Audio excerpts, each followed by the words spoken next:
2 weeks ago, the United States officially recognized the legitimate government of Venezuela and its new president, Juan Guaido.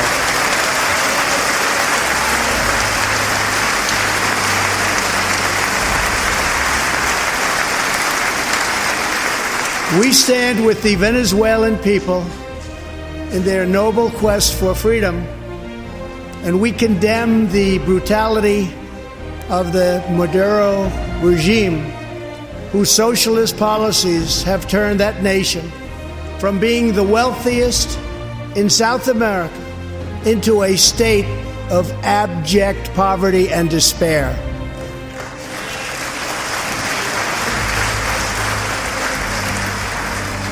Here in the United States, we are alarmed by the new calls to adopt socialism in our country.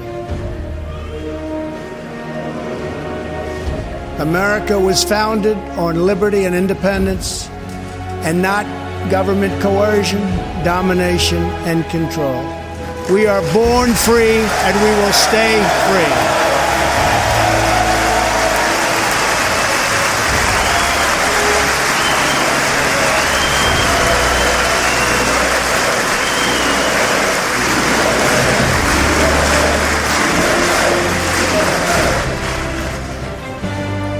Tonight, we renew our resolve that America will never be a socialist country.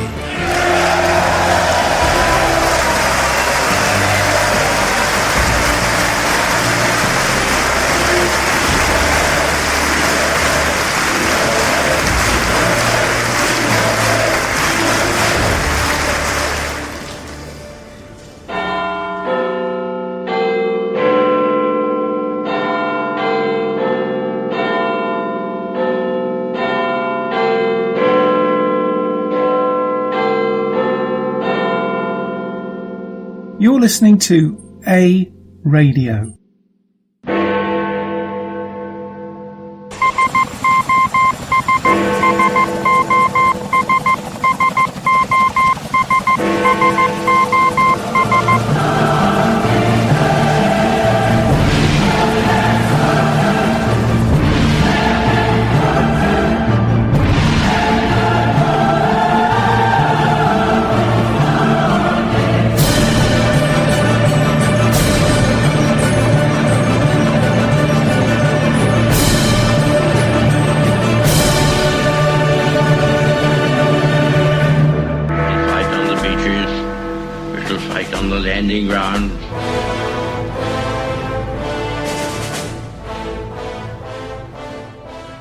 Thank you for joining us. You're listening to A Radio, and this is the Morning Moment. We are on Monday, Wednesday and Friday at 11:45 Eastern. Follow us on Spreaker.com and click on the like button. You can find us on most social media platforms such as iTunes, Spotify and iHeartRadio.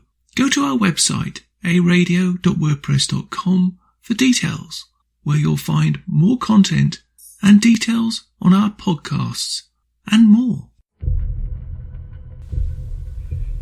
This is part 3. The plan in action.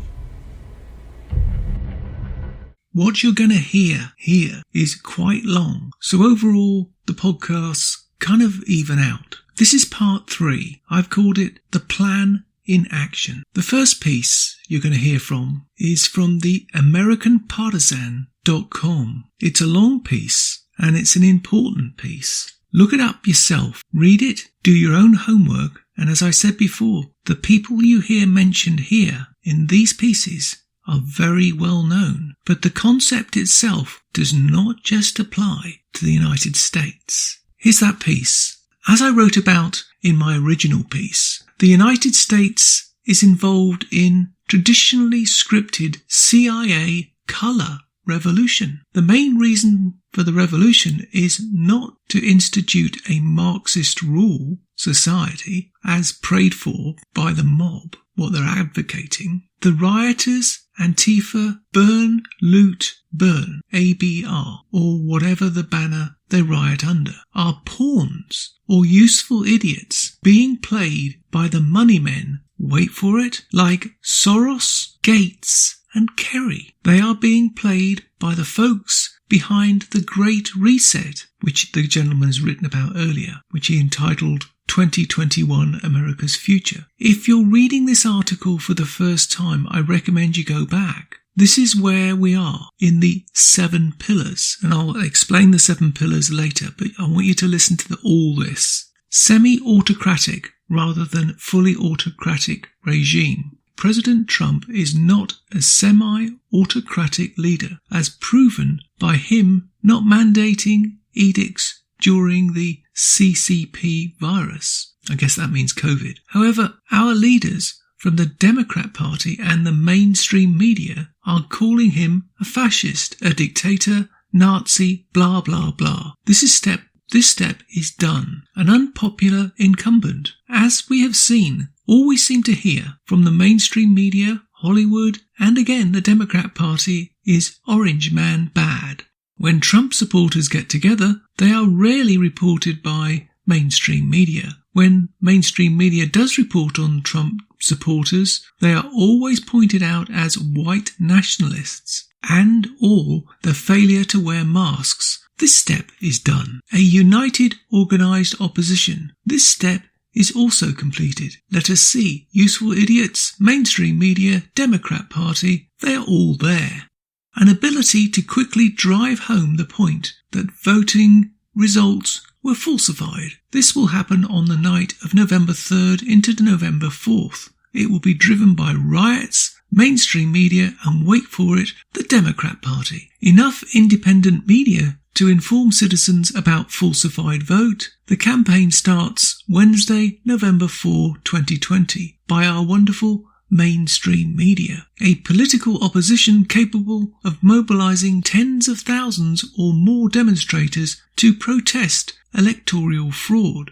And think about the money men, Agenda 2030, the Great Reset, and plants in our own government, at local, state and federal levels. Organised, spontaneous uprising in the streets. Divisions among regimes, coercive forces. Now is the time for the spitting and fracturing of our police and military forces. The worst will be seen in our progressive cities and states, rioting and opposition to the rioting by so-called white supremacists will be so severe and promoted by the already mentioned swamp creatures that the populace will demand that the government do something. That's called bottom up. We all know that this is how Hitler came to full power after the Kristallnacht. The German people rose up, bottom up, and demanded that something be done. Well, Hitler did. He rounded up 30,000 Jews, bottom down, and sent them off to the first of many concentration camps. Today, let's substitute Jew for deplorables. To help the colour revolution along, let us review what's being done across the country in progressive states. Mailing ballots to all registered voters, extending the time those ballots need to be returned by California 17 additional days after November 3rd, 2020. Michigan, 14 days after November 3rd. North Carolina, 9 days. Pennsylvania, 3 days. Wisconsin, 6 additional days. A recent Quinnipiac University poll shows 63% of likely voters do not believe the country will know the American president, who he is, Wednesday morning, November 4, 2020. Let us review. Trump did not play well with the New World Order, NWO, and threw sand in their face for Agenda 21 or the Great Reset. I think that should be Agenda 2030, but doesn't matter. Trump has been under constant attack by the global swamp since November 4, 2016, when all attacks have failed. The CIA script of Color Revolution was drawn up and began. The final and end all of the script is for the people to riot because of a false election. The riots will rise in a crescendo until the American people will demand that the government does something, bottom up. With the 7 steps in place, the fracturing of authority, Congress will step in and once again, wait for it, impeach Trump, bottom down. This is when several things could happen. Well, that's one piece, but I want to give you another equally interesting piece.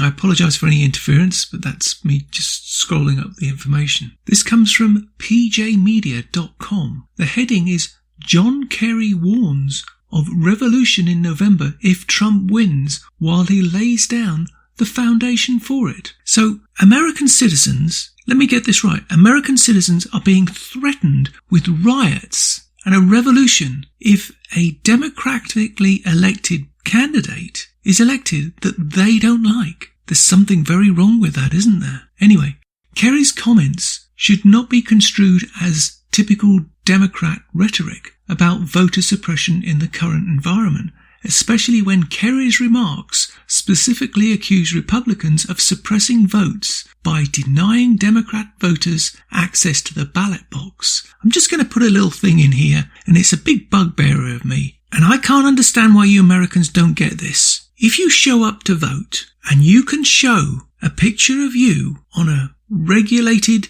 document, i.e. a driving license, that proves that you are an American citizen. I know there's issues with that, but generally speaking, a driving license is pretty good. Maybe two other forms of evidence. There couldn't be voter fraud. There couldn't be voter fraud. I don't know why you don't do this. When I go to vote in Canada, or when I went to vote in England, I had to show ID to prove who I was. I had to show a document from my house, a bill, a utility bill, to prove who I was. Why is that so complicated? Why do the Democrats not want that? What is the problem with showing you are entitled to vote? What have they got against that? I can tell you, because they can't defraud the electorate when they do that, can they? Anyway, back to the piece. He does not limit this accusation to the upcoming election. Instead, Kerry says this is why he and Al Gore lost their elections. Then he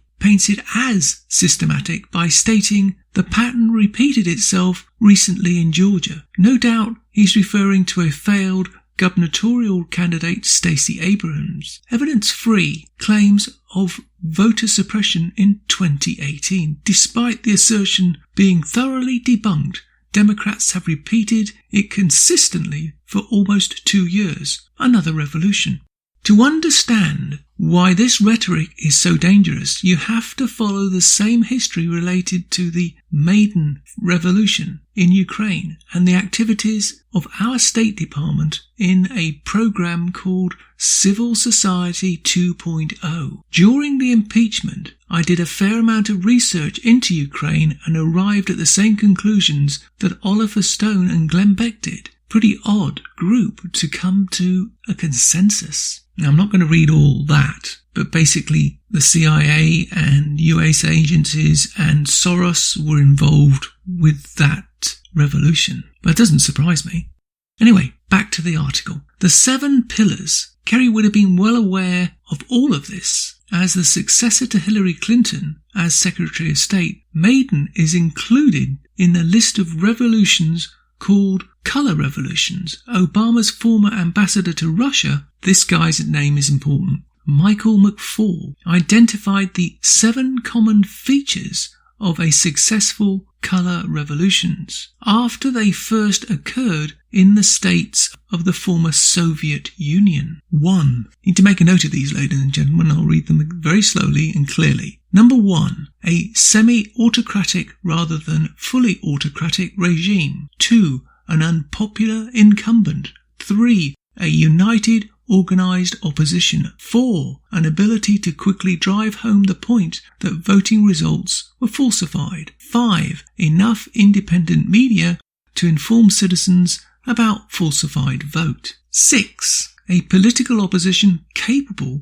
of mobilising tens of thousands or more demonstrators to protest electoral fraud. 7. Division among the regime's coercive forces. The evidence for items 1, 2, 3 and 6 is indisputable, thanks mostly to the complicit corporate media in number 5. We also know the CIA, FBI and DOJ and some members of the military are at odds internally with the administration. These divisions have bubbled up into the public consciousness. So that leaves number 4. In reality, the number 4 just requires an invigorating event. It can be an election. In Ukraine, the president decided to move away from the European Union and closer to Russia. Or could it be the death of George Floyd at the hands of the Minneapolis police? The last one is confusing. The incident was widely condemned with a call for justice on both sides of the political aisle, yet it became nationwide rioting, looting and destruction of history. The chaos is only puzzling if you can't see the big picture. The last several weeks have been a dry run. It stopped being about George Floyd a while ago. The purpose of the duration and intensity of the chaos became evident when a video of Black Lives Matter co-founder Patrisse Cullors from 2015 resurfaced. In it, she calls herself and another leader trained Marxist organisers. Can anybody say acorn? This admission confirms what we've been saying. Black Lives Matter is an ideological movement, not one interested in a debate on how to improve the lives of Black Americans. They are only interested in their ideological solution. I'm going to skip a bit because it's very long, but continuing. Kerry's deliberate move. The foundation for number 4 is being laid by Democrats generally and embellished and amplified by Kerry. In his comments, Kerry frames voter suppression as the strategy of his political opponents and creates an undocumented history of the behaviour. We are also in a national conversation about how to conduct the election in November. Democrats are insisting on mail-in voting due to the pandemic. The Republicans correctly raise concerns about fraud in the process. The objections are framed as voter suppression by Democrats. In the last few weeks, several other dangerous things have happened. Many Americans have become demoralized as activists who claim the moral high ground demand our history, and even the color of our skin is a source of shame. And racism has stopped being something to overcome. Instead, it's inherent in the very institutions we have built and can only be fixed by reforming the system. Now, there's a bit more about that piece. But why I wanted to give you those pieces, and I'm sorry they're long, I don't read them particularly well because I find them boring. They could have been cut down to about 2 paragraphs, but I just didn't have the time to edit them because I wanted to get them out quickly. I think you can see, I'm sure how can I put this? I think that most people who have got common sense can see this is being manipulated. Now, you'll be able to tell when this is done because I watched the debate. Now, the reason Donald Trump did what he did is because he knew what was going to come out of Biden's mouth. An attack on how much he paid in tax, an attack on how he handled COVID, how many people Donald Trump killed. Do you see how that fits into this? He hasn't got a brain, Biden. He hasn't got a brain. He's being guided. He can't think for himself, and he hasn't got the ability to get enough votes on his own. But together with the radical left-wing Socialist Party in the United States, he thinks he can win. And Donald Trump isn't going to take any CRAP from anybody. He isn't going to be dictated to by anyone, and neither should he.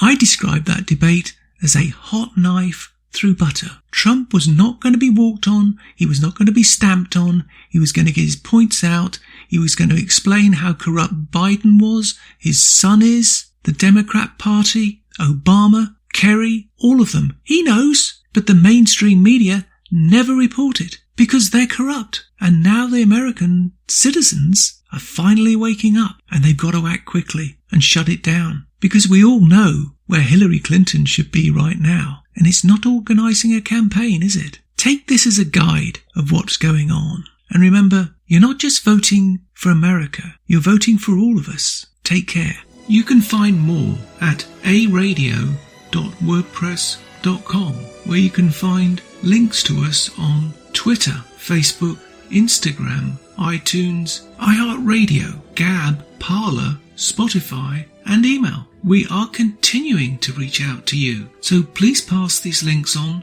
to your friends. Please click on the follow button on Spreaker.com. You can listen to all our morning moments at Spreaker.com/a-radio. That's EHRADIO, a radio. And please click on the like button. Join us Monday, Wednesday and Friday, 11:45 Eastern, for our morning moment or tweak. And tell your friends, pass the word. We only tell the truth, not what the Canadian mainstream media want you to know. This time, more than any in history, we all need to trust but verify.